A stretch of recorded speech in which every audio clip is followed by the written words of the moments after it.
no lo va a fagocitar. Si no fagocita, un estudiante que por ejemplo es una bacteria, va a reproducirse y va a crear un cuadro mucho más grave que una persona que no lo pueda tener. Es como les expliqué, que los problemas respiratorios, nosotros tenemos en el aparato del sector respiratorio, tiene que ser un certificado cilíndrico y llave. También creo que vimos que los cilios tenían movilidad. Entonces, por algún defecto genético, los cilios no se movilizan. Entonces, no pueden atrapar a las sustancias residuos del aparato respiratorio. Entonces, estas personas que padecen de este problema van a tener constantemente procesos inflamatorios respiratorios, procesos de bronconeumonía y de neumonía.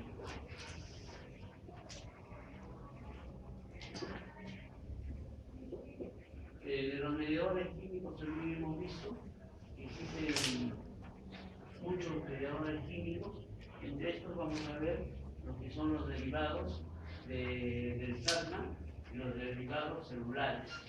Cuando nosotros hablamos de los derivados del plasma, vamos a ver las formas precursoras y luego con las formas de las células vamos a poner los gránulos intersticiales y que van a sintetizar la parte básicamente de lo que viene a ser el nodo o la reacción a una respuesta inflamatoria. Cuando nosotros vemos los mediadores químicos, vamos a ver, ayer hemos visto que hay una serie de elementos, ¿no? Principalmente van a ser elementos que van a actuar en la dinámica vascular, como viene a ser, por ejemplo, la histamina, que es un potente vasodilatador. También vamos a ver que van a existir factores, por ejemplo, de necrosis tumoral, que no solamente tienen que intervenir en lo que viene a ser un proceso infeccioso, sino puede ser un proceso también de incremento de masa corporal en las personas que sufren alguna enfermedad de tipo cafético, como por ejemplo la sífilis, el SIDA, el cáncer. Estos pacientes tienen un gran incremento de lo que es el factor de necrosis tumoral. Entonces todo lo que viene a ser la masa corporal disminuye. Cuando hay deficiencia, el paciente va a tender al aumento de volumen, o sea, a la obesidad. Acá yo tengo un cuadro que resume bastante. Entonces otro cuadro, pero acá también es importante que nosotros podamos observar esto, en donde vamos a ver un resumen de todos los elementos, de todos los mediadores químicos y la función básica que tienen. Pero nosotros debemos saber que la función de los mediadores químicos se ver claramente para la dinámica vascular, o sea, para la vasoconstricción y la vasodilatación.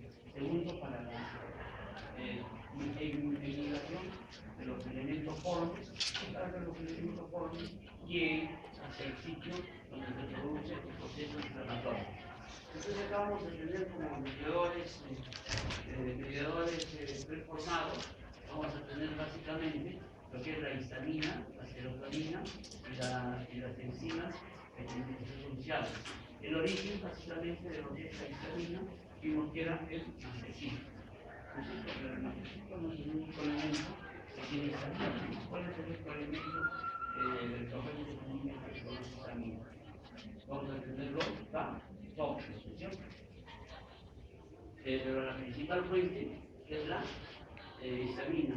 Esto muy fácilmente se puede ver cuando uno tiene contacto con algunos productos, como por ejemplo la ortiga, va a producir una gran producción de histamina, porque va a actuar a los mastecitos y se va a producir un enrojecimiento o una vasodilatación a nivel corporal. Luego vamos a tener los mediadores que recién son sintetizados, como vamos a tener las prostaglandinas. Las prostaglandinas son muy importantes porque hay diferentes tipos de prostaglandinas. Hay prostaglandinas que te van a inducir al alfa térmica, hay prostaglandinas que te van a inducir al dolor. Entonces, cuando nosotros tomamos un antipirético, porque tomamos un analgésico, lo que estamos haciendo es bloquear la acción de la prostaglandina. Les expliqué también que cuando cascada de la inflamación se podía disminuir, pero no se podía anular el proceso. Nosotros, por ejemplo, quisiéramos anular un proceso inflamatorio, tenemos que hacerlo antes de los 30 o de los 25 minutos para poder bloquear el principal fenómeno que es la vasodilatación. Vamos a ver también que acá están los leucocitos. Vamos a tener los factores activadores de la plaqueta, es muy importante. Nosotros sabemos que tenemos un factor de agregación plaquetaria.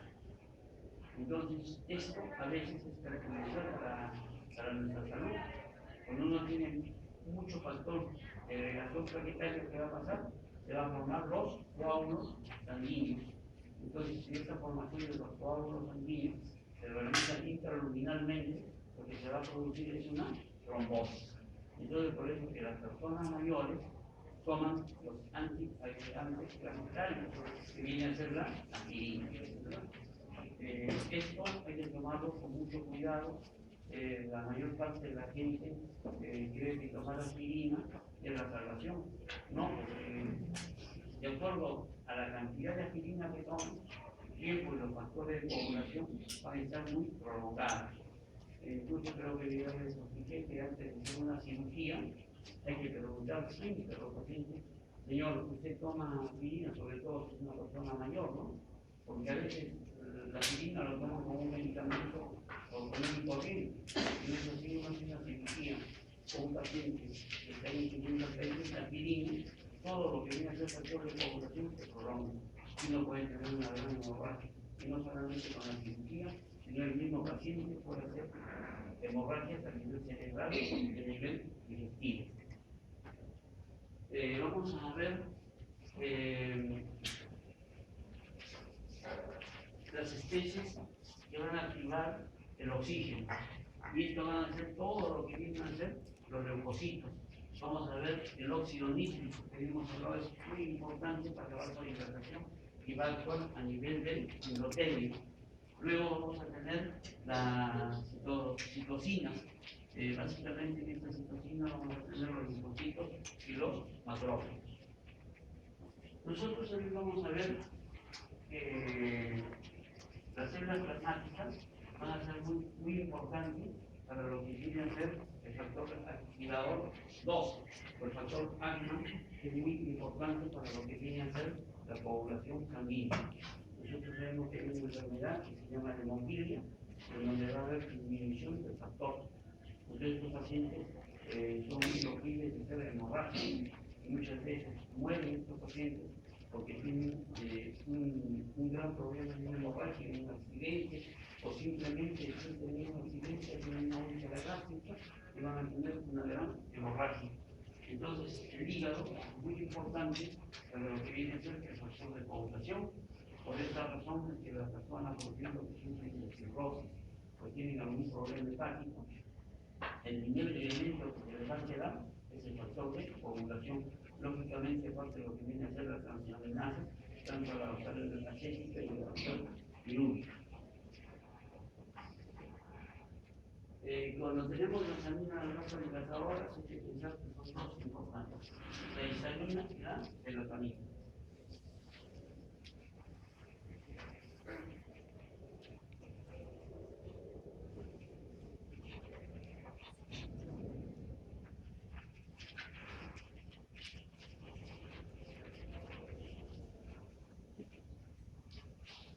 En el complemento, nosotros vamos a tener que el complemento es muy importante. Básicamente, el complemento es C3, C4 y C5.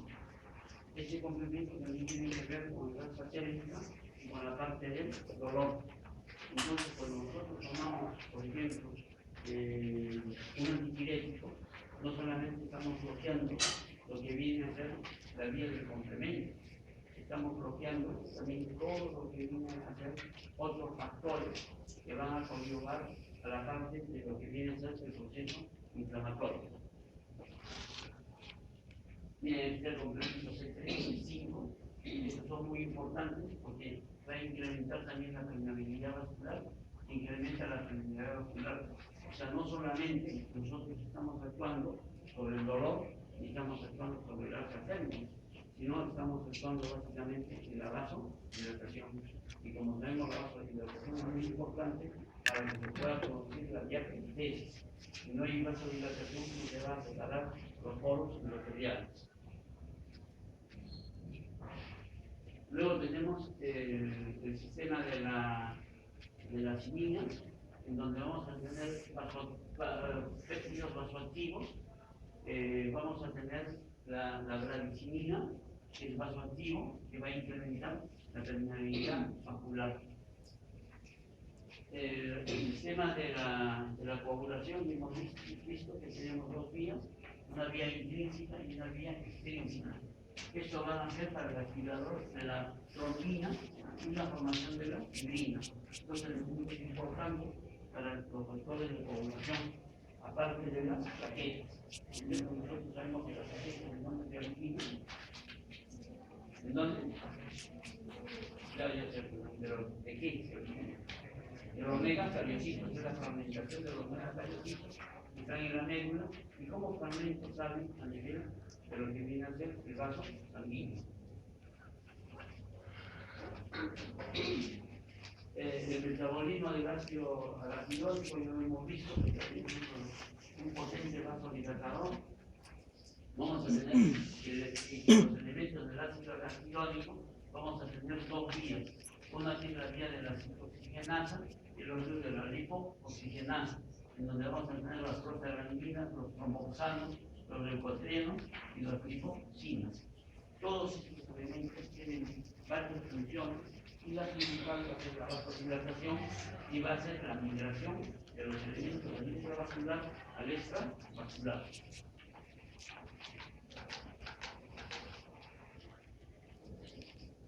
El factor activador de las plaquetas va a ser importante para la regulación y liberación plaquetaria.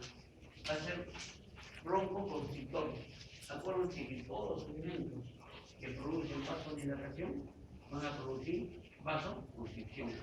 Entonces ahí viene el problema, y creo que algún alumno me preguntó por qué se producía la obstrucción de las vías respiratorias. Las vías respiratorias se obstruyen primeramente porque hay edema, porque hay una vasoconstricción, perdón, hay una vasodilatación y hay una broncoconstricción, y aparte porque la epiglotis cae sobre la glotis, produce la obstrucción del aparato respiratorio. Vamos a ver un aumento de la permeabilidad vascular, incremento de lesión leucocitaria, la quimiotaxis leucocitaria. Cuando nosotros tomamos un exceso de estos factores, lo que se va a producir es una reacción anafiláctica. O sea que el paciente puede fallecer por una reacción anafiláctica, sobre todo si no se actúa adecuadamente con una enfermedad de familia. Si ese producto, la cascada, pongan lo que pongan, no va a aliviar al paciente. Puede disminuir en algo la sintomatología, pero si hay edema de glotis no va a desaparecer.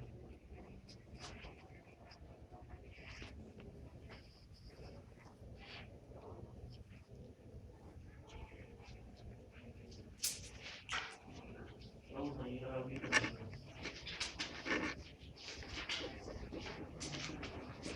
El óxido nítrico ya hemos hablado que si no hay la parte del endotelio, el óxido nítrico no actúa.